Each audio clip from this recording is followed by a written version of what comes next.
Hello, welcome to the Curious Wanderers Bible Study. In this podcast, we'll go book by book through the Bible, doing an in-depth study as we go. Today is our first episode, and we're going to be starting in the beginning in Genesis. Today we'll be talking about Genesis 1 and 2, in particular the 7 axioms that we can glean from this part of the Bible, from the very beginning of it. So, a little background, I'm a mathematician, and mathematicians use axioms in everything we do. Axioms are like the Lego bricks that we use to build up all of our mathematical tools. You can also think of them as like foundations. So they are the basic foundation of mathematics. So an axiom is just a basic truth that mathematicians take as true, that we assume is true, but we won't prove it. You can't prove everything in math. It's impossible to prove everything. So you have to start somewhere. Axioms are the places that mathematicians start. The Bible gives us axioms as well, about how to read it, about how to build our faith using it, and how to effectively utilize it. And Genesis 1 and 2 give us these axioms. So, without further ado, let's get into them. So the first axiom is everything depends on God. That is, let me repeat that. The first axiom is everything depends on God. So in Genesis 1:1, we see that in the beginning, God created the heavens and the earth. The very first words of the Bible. But we can take that and just look at it a bit and go, well, in other words, nothing would exist without God, including the Bible we're reading. The Bible is trying to connect us with God and help us understand how we sit in relationship to Him. In particular, how do we depend upon Him to help us understand the Bible in the first place? So, how do we? Well, we should recognize the fact that we depend upon God to understand the Bible, which means we should pray for guidance and wisdom as we read and for understanding. We also see that since God created everything, that God serves as the anchor to our own story and how we fit into His universe. So, everything depends on God. That's our first axiom. The second axiom is communication creates and changes the world. What do I mean by that? Well, in the very beginning, God used communication, speaking, to build the world. Each creative act God did on each of the 6 days begins with, quote, God said, quote. So God spoke the world into existence. He communicated the world into existence. Communication creates and changes the world. The Bible is God directly communicating with us, with as few of intermediaries as possible, reliably and continually communicating with us. So communication builds our relationship with God. But it not only built the world, it also maintains the world. Communication does. And God uses communication with us to allow us to participate in His plan for the world. In other words, He talks to us, and we change things around us, and thereby God changes things to hopefully make the world better if we follow His plan. So, and the most repeatable way we can communicate with God to find out what He wants and to understand His plans is to read the Bible. So everything depends upon God. First one, communication creates and changes the world. The next two are also about communication because how we communicate is an interesting problem that most people don't think about, but the Bible shows us.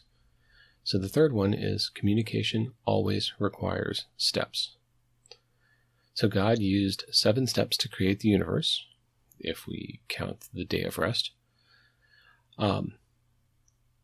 On each day, He did something. He built a foundation, and then He built more, and He built more, until finally on the 6th day, He created man. But those steps show us something really interesting about communication. You cannot communicate everything at once. You have to break it up into steps in order to just communicate it. It's like a recipe. First you do this, then you do this, then you do this. So since the Bible is God's communication with us, it must spell out things stepwise. One step and then the next and then the next. That's how we're to read it, and that's how we're to understand it, and that's how we're to use it. The fourth one is also around communication. It's that communication always requires a vantage point, a perspective that you're using. So in Genesis 1, we see the perspective of God creating the universe and creating all of creation from sort of the outside with sort of a neutral perspective of just what happened in the creation. But in Genesis 2, the vantage point is more around human-centered. God created man, God created woman, God created Eden, a place for them to be. They're different and separate accounts of creation because they have different vantage points. And that's really important. Every communication has a vantage point. And it's good for us to know that, to recognize that. Everything in the Bible is communication, so everything in the Bible has a vantage point, and it's really good for us to keep that in mind as we read. Who is speaking? When were they speaking? Who were they speaking to? What was going on at the time? What was their vantage point? It helps us understand what's being said so much easier. So, the last three were communication creates and maintains the world around us. Communication requires steps, and communication requires a vantage point. Now we're going to leave that. Now we're going to talk about the more general axiom, the fifth one. We are meant for community. At the end of the first 5 creation days, God saw that it was good. That was the end of the creation as God looked and saw it was good. But at the end of the 6th day, we have a slight change. When God sees all of creation together, he saw that it was very good. Each piece of creation is a part of the larger work, and you only truly see its potential beauty when you see it from that perspective as part of the larger work.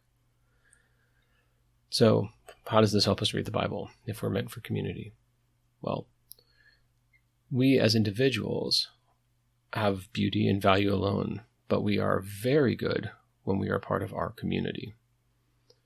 And the Bible gives us the blueprint for how to live in community with each other and in relationship to God. So, we are meant for community, and the Bible shows us how. The 6th axiom is the more removed from God we are, the more vulnerable we are. So the more separated from God we are, the more vulnerable we are to temptation, to sin. So in Genesis 2:15, God tells Adam not to eat the fruit from the tree of knowledge. It's not until right after that, in 2:16 through 2:22, that God creates Eve. So God told Adam not to eat from the tree of knowledge, but Eve wasn't even around to hear it. So from this perspective, it appears that Eve only gets the information from Adam, not directly from God. That separation of that information is one of the reasons that allows the serpent to attack Eve. Perhaps because her understanding of that rule came from Adam and not directly from God. So how does this help us in reading the Bible? By reading the Bible, God's Word, we can stay as close as possible to God. We'll drift. Humans always do that. But if we return to the Bible to read, to gain knowledge, to gain understanding, this can help keep us from having a problem with drifting away from God and falling into sin. So, the 6th axiom, just to recap, the more removed from God we are, the more vulnerable we are.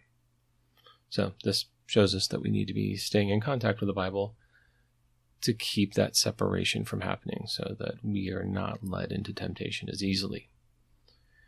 The final axiom that the first two chapters of the Bible show us is that God has a plan for everything. So God created the world from a 7-step plan that we see in Genesis 1. God created a perfect place for us to live. We see that in chapter 2, in Eden. God's plan is communicated to us through the Bible, though. So we can use the Bible to see what our plan is that God has for us, what God's plan for us is. But a little spoiler, not only does God have a plan, but he always has a backup plan and a backup plan for when we choose things against his will. We can see that in whenever they're expelled from Eden, God kicks Adam and Eve out, but he still gives them animal skins. We'll see that in the next lesson. Not only does he have a backup plan in that fashion, but another spoiler, Jesus came to fulfill God's backup plan to reconcile us. The Bible shows us over and again God's plan for us. And so we should stay in contact with it, always. So we have 7 axioms that help us read the Bible. So just to recap, everything depends upon God. First one. Second one, communication creates and changes the world. The Bible is God's communication for us. 3, communication always requires steps. So as we're reading the Bible, understand that we're being communicated steps on how things are happening. Communication always requires a vantage point. That's the 4th one. So to understand the vantage point that we're being communicated about in the Bible. Axiom 5 is we're meant for community. So the Bible shows us how to be in community with each other and with God as the center of it. The 6th one is the more removed we are from God, the more vulnerable we are. So we need to stay in contact with God through reading the Bible. And the last is God has a plan. Thank you. I hope you found this informative, and see you next time.